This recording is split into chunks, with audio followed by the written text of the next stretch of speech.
True Love, Part 3.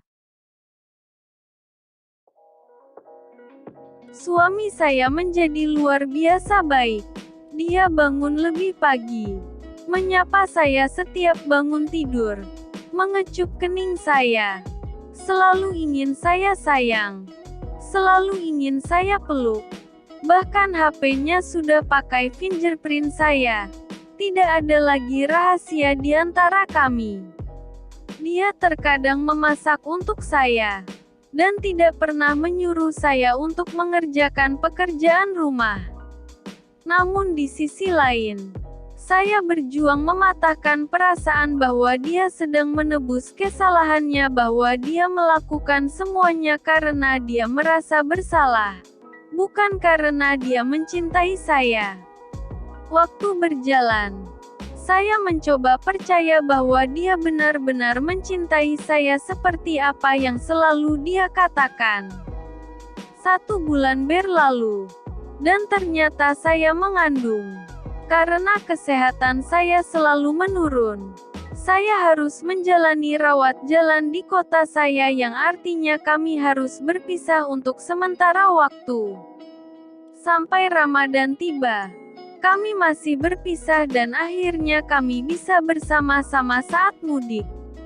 Namun setelah Idul Fitri selesai, kami pun kembali ke kota masing-masing karena dia tetap harus bekerja dan saya harus melanjutkan pengobatan.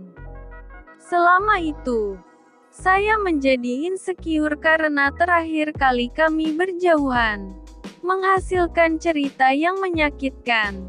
Tapi berulang kali dia menenangkan saya. Selama kurang lebih 4 bulan berjauhan, saya akhirnya pulang dan suami menjemput saya di bandara. Beberapa hari setelah saya pulang, saat malam saya terbangun dari tidur. Iseng mau cek HP suami. Dan lagi-lagi jantung saya dibuat berhenti. Ada nama yang asing di daftar panggilan WhatsApp-nya. Nama yang asing tetapi saya mengenali foto profilnya. Iya, dia perempuan yang sama, yang 5 bulan lalu menghantam pernikahan saya dengan hebat. Saya kembali menangis, menahan untuk menjerit, namun saya gagal mengendalikan emosi kali ini. Saya berakhir dengan berteriak hingga suami saya terbangun dan menyadari apa yang telah terjadi. Saya keluar dari kamar dan berkata saya mau pulang. Saya mau semuanya udahan. Saya mau pisah saja. Saya mau membesarkan anak saya sendirian saja. Saya tidak mau peduli dengan dia lagi. Dia bersujud kepada saya.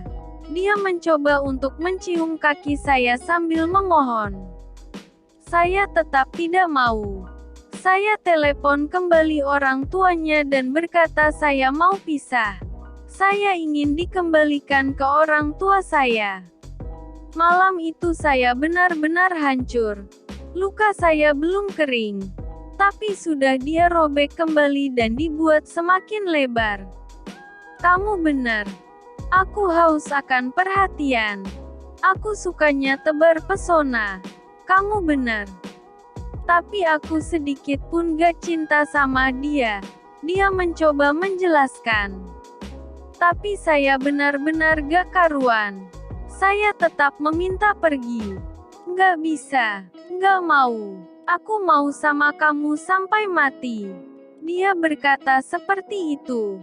Sampai akhirnya setelah saya berpikir, mungkin memang sulit menerima setelah semuanya hancur, belah, retak, dan tidak lagi sempurna.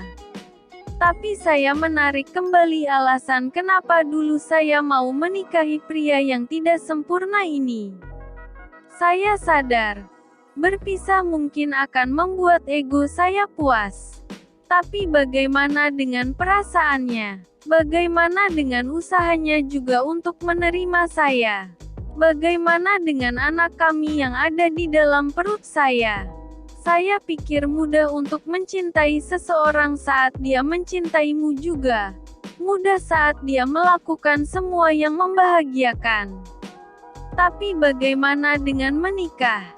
Menikah bukan hanya menerima apa yang membuatmu bahagia, tapi bagaimana kita tetap setia saat pasangan kita selingkuh. Bagaimana kita tetap memegang janji suci kita di hadapan Tuhan. Bagaimana kita tetap menerima ketika dia melakukan berbagai kesalahan. Bukankah saat memutuskan menerima dia sebagai suami, saya juga memutuskan untuk mencintai orang yang sama setiap hari yang tidak lagi sama. Lalu mengapa saat ini terjadi saya ingin berpisah? Mungkin saat ini saya sakit, tapi saya akan lebih kesakitan apabila berpisah dengan dia.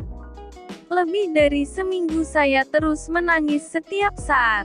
Setelah semua yang terjadi, dia banyak mengajak saya liburan. Pergi ke tempat-tempat liburan berdua.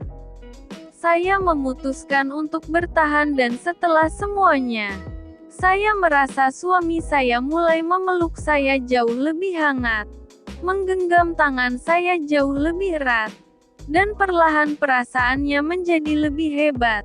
Setidaknya itu yang saya rasakan sekarang. Awal kehamilan saya mungkin menyakitkan. Tapi setelah memasuki trimester 2, saya benar-benar merasa diperhatikan, disayangi. Saya merasa dia yang pertama kali saya kenal telah kembali. Binar matanya saat pertama kali bertemu saya adalah binar mata yang akhirnya saya lihat kembali. Binar mata itu kini menemani hari-hari saya. Dia tidak hanya memasak untuk saya. Terkadang saat saya lagi asik menonton, dia menawari saya minuman yang akan dia buat. Simple sih, es teh manis. Tapi saya yang tidak suka es teh manis, menjadi suka semenjak saat itu dia buatkan untuk saya. Dia mulai kembali membelikan barang-barang untuk saya, menyuruh saya untuk berbelanja. Dulu, dia tidak pernah turun dari mobil kalau kami belanja bulanan. Saat ini, kemanapun saya pergi dia harus temani. Bahkan untuk sekedar yoga pun saya tidak diizinkan untuk naik taksi online. Harus dia yang antar jemput. Saat agenda kami bertabrakan, dia lebih memilih membatalkan atau menunda agendanya hanya agar supaya dia bisa mengantar dan menjemput saya. Dia menjadi semanis itu saat ini. Dia selalu manis sampai anak kami sudah lahir dan kini berusia 5 bulan. Dari pengalaman ini, saya percaya kalau true love is not found, it's built.